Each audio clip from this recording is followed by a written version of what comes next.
ओम नमो भागवते वासुदेवाय नमः। बोलिए बृहस्पति देव की जय। गुरुवार गुरु की कथा। जाओ सुने सुनावे आन, तर जावे भाव सिंधु से, निश्चय हो कल्याण। प्राचीन समय की बात है। एक बड़ा ही प्रतापी तथा दानी राजा था। वह प्रतिदिन मंदिर में दर्शन करने जाता था। वह ब्राह्मण व गुरु की सेवा करता था। उसके दरवाजे से कोई भी याचक खाली हाथ नहीं लौटता था। प्रत्येक गुरुवार को व्रत रखता एवं पूजा करता था। हर दिन गरीबों की सेवा करता था। परंतु यह सब बातें उसकी रानी को बिल्कुल भी अच्छी नहीं लगती थीं। ना तो वह व्रत करती और ना ही किसी को एक पैसा दान में देती। और तो और राजा को भी ऐसा करने से हमेशा मना किया करती। एक समय की बात है कि राजा शिकार खेलने वन को चले गए। घर पर रानी और दासी थीं। उस समय गुरु बृहस्पति साधु का रूप धारण कर राजा के दरवाजे पर भिक्षा मांगने आए। साधु ने रानी से भिक्षा मांगी तो वो कहने लगी, हे साधु महाराज, मैं इस दान और पुण्य से तंग आ गई हूँ। मेरे से तो घर का ही कार्य समाप्त नहीं होता। इस कार्य के लिए तो मेरे पतिदेव ही बहुत हैं। अब आप ही कोई ऐसा उपाय बताएं जिससे ये सारा धन नष्ट हो जाए और मैं आराम से रह सकूं। साधु रूपी बृहस्पति देव ने कहा, हे देवी, तुम तो बड़ी विचित्र हो। संतान और धन से भी कोई दुखी होता है भला? इसको तो सभी चाहते हैं। पापी व्यक्ति भी धन और पुत्र की इच्छा करता है। अगर तुम्हारे पास धन अधिक है तो भूखे को भोजन करवाओ, प्याव लगवाओ, ब्राह्मणों को दान दो, मंदिर और धर्मशाला बनवाओ, कुआं, बावड़ी, तालाब, बाग बगीचों का निर्माण करवाओ, गरीब कुंवारी कन्याओं का विवाह कराओ और यज्ञ आदि धर्म करो। इस प्रकार के धर्म कर्म करने से तुम्हारे कुल का नाम परलोक में सार्थक होगा और स्वर्ग की प्राप्ति होगी। परंतु साधु की इन बातों से रानी पर कोई असर नहीं हुआ। उसने कहा, मुझे ऐसे धन की आवश्यकता नहीं जिसे मैं यहाँ वहाँ दान में देती फिरूं और जिसको संभालने में ही मेरा सारा समय नष्ट हो जाए। साधु ने कहा, यदि तुम्हारी ऐसी इच्छा है तो जैसा मैं तुम्हें बताता हूँ तुम वैसा ही करना। बृहस्पतिवार के दिन तुम घर को गोबर और पीली मिट्टी से लीपना, स्नान करते समय केशों को धोना, राजा से हजामत बनाने को कहना, भोजन में मांस मदिरा खाना, कपड़ा धोबी के यहाँ धुलने डालना। इस प्रकार 7 बृहस्पतिवार करने से तुम्हारा समस्त धन नष्ट हो जाएगा। इतना कहकर साधु बने बृहस्पति देव अंतर्ध्यान हो गए। साधु के कहे अनुसार करते हुए रानी को केवल 3 बृहस्पतिवार ही बीते थे कि जिसमें ही उसकी समस्त धन संपत्ति नष्ट हो गई। भोजन के लिए परिवार तरसने लगा और सांसारिक भोगों से दुखी रहने लगा। तब वह राजा रानी से बोला कि रानी, तुम यहीं रहो, मैं दूसरे देश को जाता हूँ, क्योंकि यहाँ पर मुझे सभी जानते हैं, इसलिए कोई कार्य भी नहीं कर सकता। देश चोरी परदेश भीख बराबर है। ऐसा कहकर राजा परदेश चला गया। वहां वह जंगल से लकड़ी काट कर लाता और शहर में बेचता। इस तरह वह अपना जीवन व्यतीत करने लगा। इधर राजा के बिना रानी और दासी दुखी रहने लगी। किसी दिन भोजन मिलता और किसी दिन जल पीकर ही रह जाती। एक समय जब रानी और दासी को 7 दिन बिना भोजन के रहना पड़ा तो रानी ने अपनी दासी से कहा, हे दासी, पास ही के नगर में मेरी बहन रहती है, वह बड़ी धनवान है। तू उसके पास जा और 5 सेर बेझर मांग कर ले आ, जिससे कुछ समय के लिए गुजर हो जाएगी। इस प्रकार रानी की आज्ञा मानकर दासी रानी की बहन के पास गई तो रानी की बहन उस समय पूजन कर रही थी, क्योंकि उस दिन बृहस्पतिवार का दिन था। दासी ने रानी की बहन को देखा और उससे बोली, है रानी, मुझे तुम्हारी बहन ने भेजा है, मेरे लिए 5 सेर बेझर दे दो। इस प्रकार दासी ने अनेक बार कहा, परंतु रानी ने कुछ उत्तर नहीं दिया, क्योंकि वह उस समय बृहस्पतिवार की कथा सुन रही थी। इस प्रकार जब दासी को कोई उत्तर नहीं मिला तो वह बहुत दुखी हुई और क्रोध भी आया और लौटकर आ गई और रानी के पास आकर बोली, रानी, आपकी बहन तो बहुत धनी स्त्री हैं, वह छोटे लोगों से बात भी नहीं करती। जब मैंने उनसे कहा तो उन्होंने कोई उत्तर नहीं दिया तो मैं वापस चली आई। रानी बोली, दासी, इसमें उसका कोई दोष नहीं है। जब बुरे दिन आते हैं तब कोई सहारा नहीं देता। अच्छे बुरे का पता विपत्ति में ही लगता है। ये सब हमारे भाग्य का दोष है। उधर रानी की बहन ने देखा कि मेरी बहन की दासी आई थी, परंतु मैं उससे नहीं बोली, इससे वह बहुत दुखी हुई होगी। ये सोच कथा सुनकर और पूजन समाप्त कर वह रानी अपनी बहन के घर गई और जाकर अपनी बहन से कहने लगी, हे बहन, मैं बृहस्पतिवार का व्रत कर रही थी, तुम्हारी दासी गई थी, परंतु जब तक कथा होती है तब तक ना उते हैं और ना बोलते हैं, इसीलिए मैं नहीं बोली। कहो दासी, क्यों गई थी? रानी बोली, बहन, हमारे घर अनाज नहीं था, वैसे तुमसे कोई बात छिपी नहीं है। समय भूखा रहने की बात भी अपनी बहन को बता दी। रानी की बहन बोली, बहन देखो, बृहस्पति देव भगवान सबकी मनोकामना पूर्ण करते हैं। देखो, शायद तुम्हारे घर में अनाज रखा हो। ये सुनकर दासी घर के अंदर गई तो वहां उसे एक घड़ा अनाज का भरा मिल गया। उसे बड़ी हैरानी हुई क्योंकि उसने एक एक बर्तन देख लिया था। उसने बाहर आकर रानी को बताया। दासी रानी से कहने लगी, हे रानी, देखो, वैसे जब हमको भोजन नहीं मिलता तो हम रोज ही व्रत करते हैं, इसलिए क्यों ना इनसे व्रत और कथा की विधि पूछ ली जाए, हम भी व्रत किया करेंगे। दासी के कहने पर रानी ने अपनी बहन से बृहस्पतिवार व्रत के बारे में पूछा तो उसकी बहन ने बताया, बृहस्पतिवार के व्रत में चने की दाल और मुनक्का से विष्णु भगवान का केले की जड़ में पूजन करें तथा दीपक जलाएं, पीला भोजन करें तथा कथा सुने। इससे गुरु भगवान प्रसन्न होते हैं, मनोकामना पूर्ण करते हैं। 7 रोज बाद जब बृहस्पतिवार आया तो उन्होंने व्रत रखा, गुड़साल में जाकर चना और गुड़ बीन लाई तथा उसकी दाल से केले की जड़ का तथा विष्णु भगवान का पूजन किया। अब पीला भोजन कहाँ से आए? दोनों बड़ी दुखी हुई, परंतु उन्होंने व्रत किया है इसलिए बृहस्पति देव भगवान प्रसन्न थे। एक साधारण व्यक्ति के रूप में वे 2 थालों में सुंदर पीला भोजन लेकर आए और दासी को देकर बोले, हे दासी, ये भोजन तुम्हारे लिए और तुम्हारी रानी के लिए है, इसे तुम दोनों ग्रहण करना। दासी भोजन पाकर बहुत प्रसन्न हुई। उसने रानी को बोला, चलो रानी, भोजन कर लो। रानी को इस विषय में कुछ भी पता नहीं था, इसलिए वो दासी से बोली, तू ही भोजन कर, क्यों तू मेरी व्यर्थ में हंसी उड़ाती हैं। दासी बोली, एक महात्मा भोजन दे गया है। रानी कहने लगी, वह भोजन तेरे ही लिए दे गया है, तू ही भोजन कर। दासी बोली, वह महात्मा हम दोनों को 2 थालों में भोजन दे गया है, इसलिए हम दोनों ही साथ साथ भोजन करेंगे। इस प्रकार रानी और दासी दोनों ने गुरु भगवान को नमस्कार कर भोजन प्रारंभ किया तथा अब वह दोनों प्रत्येक बृहस्पतिवार को गुरु भगवान का व्रत और पूजन करने लगी। बृहस्पति भगवान की कृपा से उनके पास धन हो गया, परंतु रानी फिर पहले की तरह आलस्य करने लगी। तब दासी बोली, देखो रानी, तुम पहले भी इस प्रकार आलस्य करती थी, तुम्हें धन रखने में कष्ट होता था, इस कारण सभी धन नष्ट हो गया। अब गुरु भगवान की कृपा से धन मिला है तो फिर तुम्हें आलस्य होता है। बड़ी मुसीबतों के बाद हमने यह धन पाया है, इसलिए हमें दान पुण्य करना चाहिए। अब तुम भूखे मनुष्यों को भोजन कराओ, प्याऊ लगवाओ, ब्राह्मणों को दान दो, कुआं, तालाब, बावड़ी आदि का निर्माण कराओ, मंदिर पाठशाला बनवाकर ज्ञान दान दो, कुमारी कन्याओं का विवाह करवाओ, अर्थात धन को शुभ कार्यों में खर्च करो, जिससे तुम्हारे कुल का यश बढ़े तथा स्वर्ग प्राप्त हो और पितर प्रसन्न हो। दासी की बात मानकर रानी शुभ कर्म करने लगी, उसका यश फैलने लगा। एक दिन रानी और दासी आपस में विचार करने लगी कि न जाने राजा किस दशा में होंगे, उनकी कोई खोज खबर भी नहीं है। उन्होंने श्रद्धापूर्वक बृहस्पति भगवान से प्रार्थना की कि राजा जहाँ कहीं भी हो शीघ्र वापस आ जाए। उधर राजा परदेश में बहुत दुखी रहने लगा। वह प्रतिदिन जंगल से लकड़ी बिनकर लाता और उसे शहर में बेचकर अपने दुखी जीवन को बड़ी कठिनता से व्यतीत करता। एक दिन दुखी में आकर बोले, हे लकड़हारे, तुम इस सुनसान जंगल में किस चिंता में बैठे हो, मुझे बतलाओ। ये सुन राजा के नेत्रों में जल भर आया। साधु की वंदना कर राजा ने अपनी संपूर्ण कहानी सुना दी। महात्मा दयालु होते हैं। वे राजा से बोले, हे राजा, तुम्हारी पत्नी ने बृहस्पति देव के अपमान किया था, जिसके कारण तुम्हारी यह दशा हुई। अब तुम चिंता मत करो, भगवान तुम्हें पहले से अधिक धन देंगे। देखो, तुम्हारी पत्नी ने बृहस्पतिवार का व्रत प्रारंभ कर दिया है। अब तुम भी बृहस्पतिवार का व्रत करके चने की दाल व गुड़ जल के लोटे में डालकर केले का पूजन करो। फिर कथा कहो या सुनो, भगवान तुम्हारी सब कामनाओं को पूर्ण करेंगे।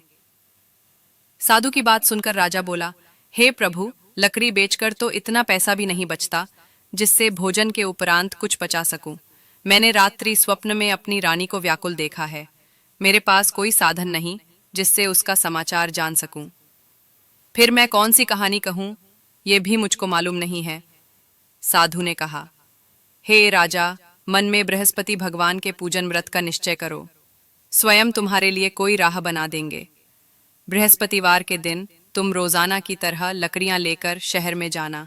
तुम्हें रोज से दुगना धन मिलेगा, जिससे तुम भली भांति भोजन कर लोगे तथा बृहस्पति देव की पूजा का सामान भी आ जाएगा। जो तुमने बृहस्पतिवार की कहानी के बारे में पूछा है वह इस प्रकार है। प्राचीन काल में एक बहुत ही निर्धन ब्राह्मण था। उसके कोई संतान न थी। वह नित्य पूजा पाठ करता। उसकी स्त्री न स्नान करती और न किसी देवता का पूजन करती। इस कारण ब्राह्मण देवता बहुत दुखी रहते थे। भगवान की कृपा से ब्राह्मण के यहाँ एक कन्या रूपी रत्न ने जन्म लिया। कन्या बड़ी होने लगी। वह प्रातः स्नान करके भगवान विष्णु का जप करती, बृहस्पतिवार का व्रत भी करने लगी। पूजा पाठ समाप्त कर पाठशाला जाती तो अपनी मुट्ठी में जौ भर के ले जाती और पाठशाला के मार्ग में डालती जाती। लौटे समय वही जौ स्वर्ण के शेरक्री के हो जाते तो उनको बीन कर घर ले आती। एक दिन वह बालिका सूप में उन सोने के जौ को पटक कर साफ कर रही थी कि तभी उसके पिता ने देख लिया और कहा कि हे बेटी, सोने के जौ देव से सोने का सूप देने की प्रार्थना की। बृहस्पति देव ने उसकी प्रार्थना स्वीकार कर ली।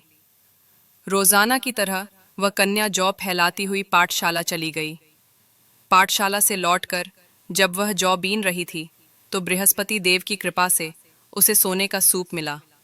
उसे वह घर ले आई और उससे जौ साफ करने लगी।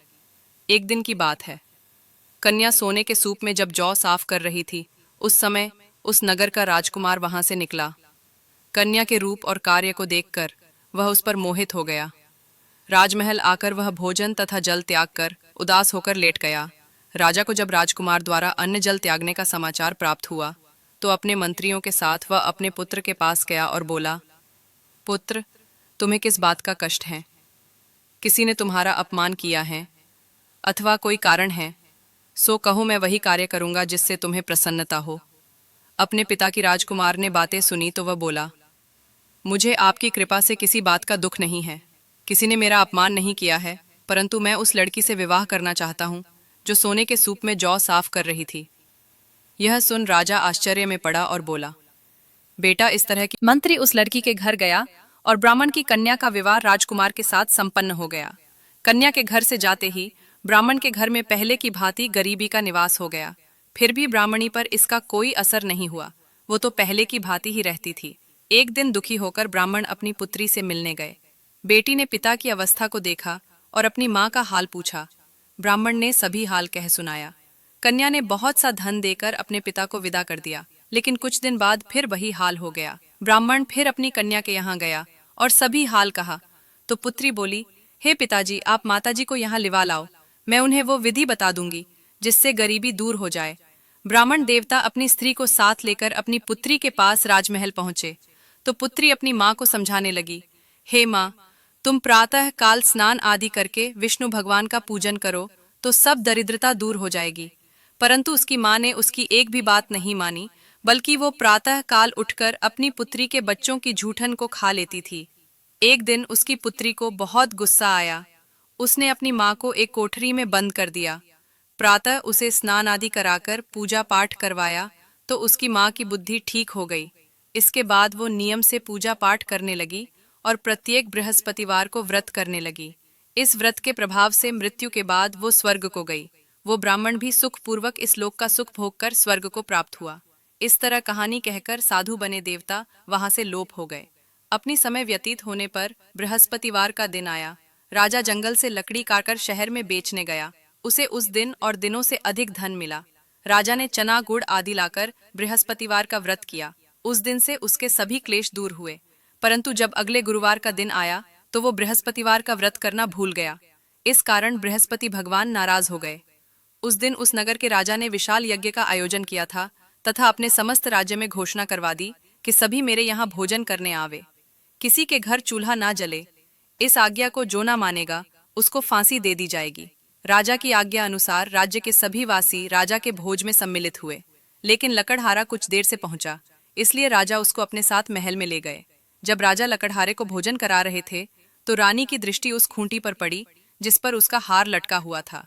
उसे हार खूंटी पर लटका दिखाई नहीं दिया।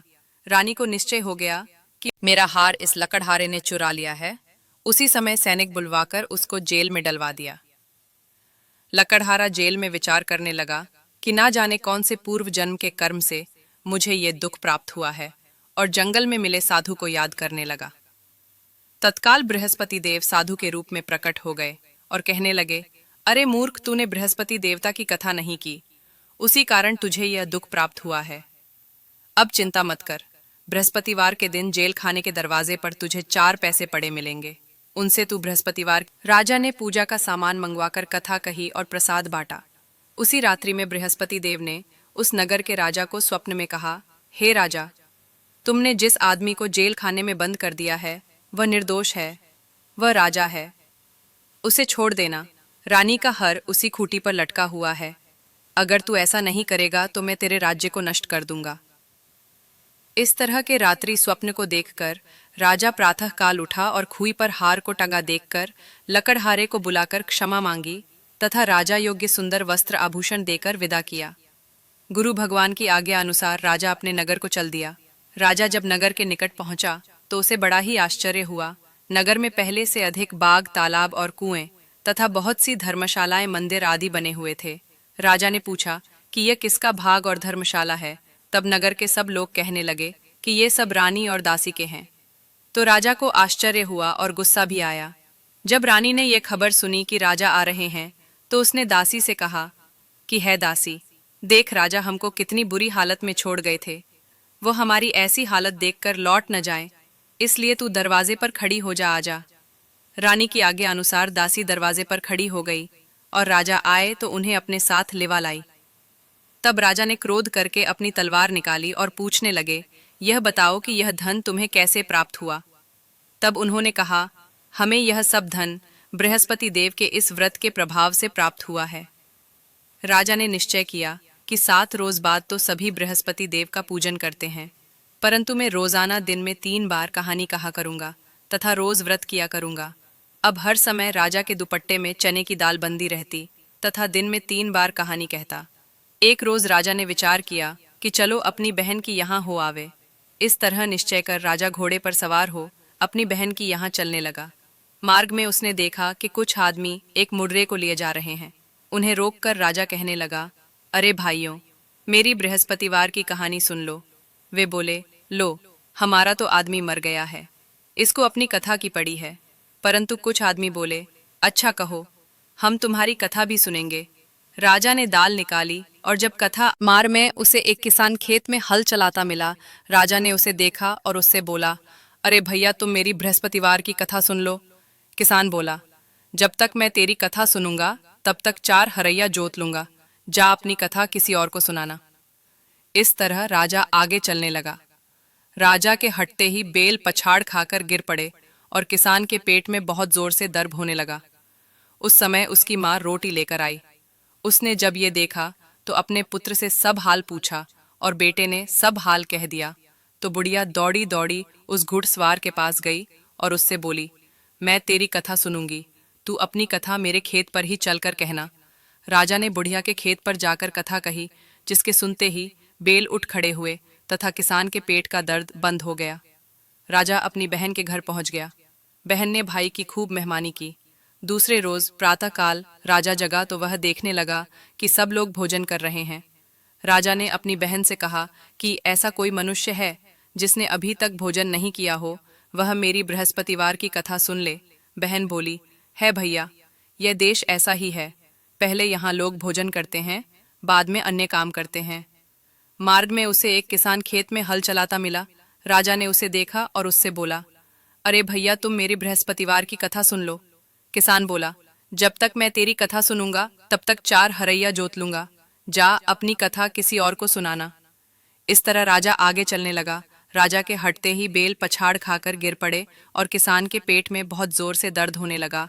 उस समय उसकी माँ रोटी लेकर आई। उसने जब यह देखा तो अपने पुत्र से सब हाल पूछा और बेटे ने सब हाल कह दिया। तो बुढ़िया दौड़ी दौड़ी उस घुड़सवार के पास गई और उससे बोली, मैं तेरी कथा सुनूंगी, तू अपनी कथा मेरे खेत पर ही चलकर कहना। राजा ने बुढ़िया के खेत पर जाकर कथा कही, जिसके सुनते ही बेल उठ खड़े हुए तथा किसान के पेट का दर्द बंद हो गया। राजा अपनी बहन के घर पहुंच गया। बहन ने भाई की खूब मेहमानी की। दूसरे रोज प्रातःकाल राजा जगा तो वह देखने लगा कि सब लोग भोजन कर रहे हैं। राजा ने अपनी बहन से कहा कि ऐसा कोई मनुष्य है जिसने अभी तक भोजन नहीं किया हो, वह मेरी बृहस्पतिवार की कथा सुन ले। बहन बोली, है भैया, ये देश ऐसा ही है, पहले यहाँ लोग भोजन व्यक्ति नहीं मिला जिसे भोजन न किया हो। अंत में वह एक कुमार के घर गई जिसका लड़का बीमार था। उसे मालूम हुआ कि उनके यहाँ 3 रोज से किसी ने भोजन नहीं किया। रानी ने अपने भाई की कथा सुनने के लिए कुमार से कहा। वह तैयार हो गया। राजा ने जाकर बृहस्पतिवार की कथा कही, जिसको सुनकर उसका लड़का ठीक हो गया। अब तो राजा की प्रशंसा होने लगी। एक दिन राजा ने अपनी बहन से कहा कि है बहन, अब हम अपने घर को जाएंगे, तुम भी तैयार हो जाओ। राजा की बहन ने अपने सास से कहा। सास बोली, हाँ चली जा, परंतु अपने लड़कों को मत ले जाना, क्योंकि तेरे भाई के कोई औलाद नहीं है। बहन ने अपने भैया से कहा कि भैया, मैं तो चलूंगी पर कोई बालक नहीं जाएगा। राजा बोला, जब कोई बालक नहीं जाएगा तब तुम भी चलकर क्या करोगी। बड़े दुखी मन से राजा अपने नगर को लौट आया। राजा ने अपनी रानी से कहा, हम निर्वंशी राजा हैं, हमारा मुंह देखने का धर्म नहीं है।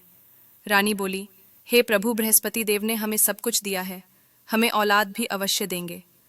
राजा ने भोजन भी नहीं किया और शैया पर लेटे लेटे वो सो गया। उसी रात को बृहस्पति देव ने राजा को स्वप्न में कहा, है राजा उठ, सभी सोच को त्याग दे, राजा तेरी रानी गर्भ से है।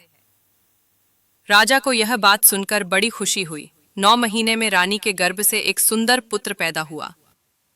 तब राजा बोला है, रानी, स्त्री बिना भोजन के रह सकती है, परंतु बिना कहे नहीं रह सकती। जब मेरी बहन आए तो तुम उससे कुछ मत कहना। रानी ने हाँ कर दी। जब राजा की बहन ने यह शुभ समाचार सुना तो वह बहुत खुश हुई तथा बधाई लेकर अपने भाई के यहाँ आई। तब रानी ने राजा की बहन से कहा कि घोड़ा चढ़कर तो नहीं आई, गधा चढ़ी आई। राजा की बहन बोली, भाई, मैं इस प्रकार न कहती तो तुम्हारे घर औलाद कैसे होती। बृहस्पति देव ऐसे ही है, जैसी जिसके मन में कामनाएं हैं सभी को पूर्ण करते हैं। जो सद्भावना पूर्वक बृहस्पतिवार का व्रत करता है एवं कथा पढ़ता है अथवा सुनता है और दूसरों को सुनाता है, बृहस्पति देव उसकी सभी मनोकामनाएं पूर्ण करते हैं। भगवान बृहस्पति देव उनकी सदैव रक्षा करते हैं। संसार में सद्भावना से भगवान जी का पूजन व्रत सच्चे हृदय से करते हैं तो उनकी सभी मनोकामनाएं पूर्ण करते हैं। जैसी सच्ची भावना से राजा और रानी ने उनकी कथा का गुणगान किया तो उनकी सभी इच्छाएं बृहस्पति देव जी ने पूर्ण की। इसलिए सबको कथा सुनने के बाद प्रसाद अवश्य लेना चाहिए। सच्चे हृदय से उनका मनन करते हुए जयकारा बोलना चाहिए। बोलिए बृहस्पति देव भगवान की जय। दोस्तों, ये थी गुरु बृहस्पति देव की संपूर्ण कथा। मैं आप सभी से हाथ जोड़कर निवेदन करती हूँ कि आप दिव्य टेल्स चैनल को सब्सक्राइब कर पास वाले बेल आइकन को प्रेस कर दीजिएगा, ताकि आप सभी को नई वीडियो का नोटिफिकेशन सबसे पहले मिल सकें। साथ ही गुरु बृहस्पति देव की कृपा पाने के लिए सच्चे हृदय से कमेंट बॉक्स में बृहस्पति देव की जय जरूर लिख दीजिएगा। और मुझे कमेंट बॉक्स में यह भी बताइएगा कि आपको दिव्य टेल्स चैनल पर कथा, उपाय, पूजा विधि, राशिफल, आपके जीवन से जुड़ी हुई आर्थिक, सामाजिक या और भी अन्य कौन कौन सी वीडियो देखना चाहते हो। आप जिस भी टॉपिक से संबंधित वीडियोस देखना चाहते हो, आप मुझे कमेंट में ज़रूर बताएं। मैं आपके लिए वैसी ही वीडियोस आपके लिए ज़रूर लाऊंगी।